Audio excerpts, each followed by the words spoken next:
मातंगिनी हाजरा, आप में से शायद ये नाम पहले कभी किसी ने नहीं सुना होगा।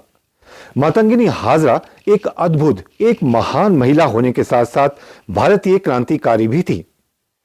महात्मा गांधी की ही तरह दुबला पतला शरीर होने के बावजूद वो अंग्रेजों के साथ लड़ाई लड़ने से कभी भी पीछे नहीं हटी। वो महात्मा गांधी के विचारों से इतना ज्यादा प्रेरित थी कि उनका नाम गांधी बूढ़ी पड़ गया। हाजरा अपनी अंतिम सांस तक देश की आजादी के लिए लड़ती रही।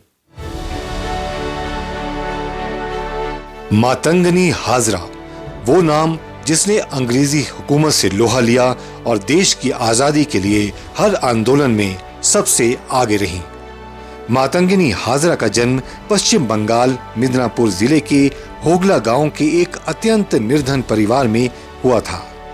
1932 में महात्मा गांधी के नेतृत्व में देश भर में स्वाधीनता आंदोलन चला। वंदे मातरम का घोष करते हुए जुलूस प्रतिदिन हर जगह निकाला जाता था। जब ऐसा ही एक जुलूस मातंगिनी के घर के पास से निकला तो उन्होंने बंगाली परंपरा के अनुसार शंख ध्वनि से उसका स्वागत किया और जुलूस के साथ ही चल दी। तामलुक के कृष्णागंज बाजार में पहुंचकर एक सभा हुई, जहां पर मातंगिनी हाजरा ने सबके साथ स्वाधीनता संग्राम में तन मन और धन के साथ संघर्ष करने की शपथ ली। 17 जनवरी 1933 को करबंदी आंदोलन को दबाने के लिए बंगाल के तत्कालीन गवर्नर एंडरसन तामलुक क्षेत्र आए तो उनके विरोध में जमकर प्रदर्शन शुरू हो गए। मातंगिनी हाजरा इन प्रदर्शनों में सबसे आगे काला झंडा लिए डटी रहीं। वह ब्रिटिश शासन के विरोध में नारे लगाते हुए दरबार तक पहुंच गई। इस पर पुलिस ने उन्हें गिरफ्तार कर लिया और 6 महीने का कारावास देकर मुर्शिदाबाद जेल में बंद कर दिया। 1935 में तामलुक क्षेत्र भीषण बाढ़ के कारण हैजा और चेचक की चपेट में आ गया। मातंगिनी हाजरा अपनी जान की परवाह किए बिना राहत कार्यों में जुटी रहीं। वो साल था 1942 जब भारत छोड़ो आंदोलन ने एकाएक जोर पकड़ लिया। अंग्रेजी हुकूमत के खिलाफ देश भर में प्रदर्शन होना शुरू हो गए, आंदोलन होना शुरू हो गए। ऐसे ही एक प्रदर्शन के दौरान अंग्रेजी हुकूमत ने स्वतंत्रता सेनानियों की भीड़ पर गोलियां बरसाई, जिसमें 3 स्वतंत्रता सेनानी शहीद हो गए। इसके बाद यह तय किया गया कि अंग्रेजों को भारत से खदेड़ने के लिए इससे भी बड़े प्रदर्शन किए जाएंगे।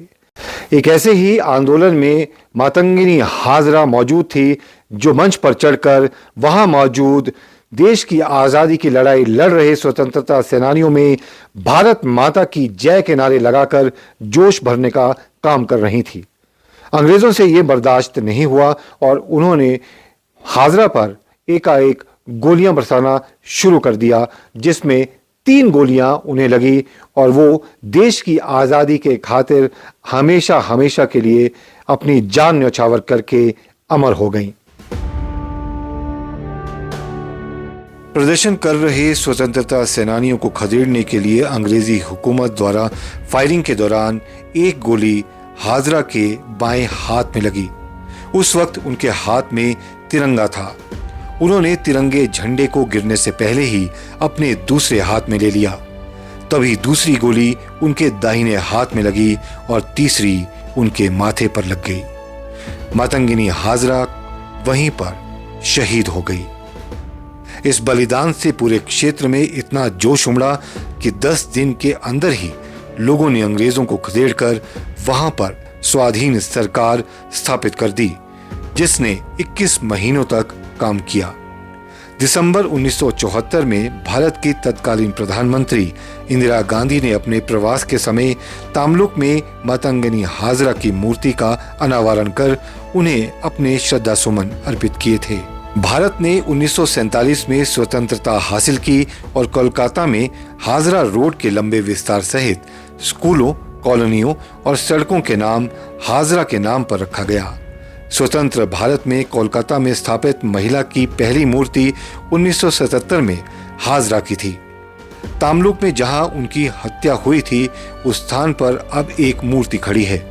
साल 2002 में भारत छोड़ो आंदोलन के 60 साल और तमिलनाडु राष्ट्रीय सरकार के गठन की स्मृति में डाक टिकटों की एक श्रृंखला के हिस्से के रूप में भारतीय डाक विभाग ने मातंगिनी हाजरा के चित्र के साथ ₹5 का डाक टिकट जारी किया।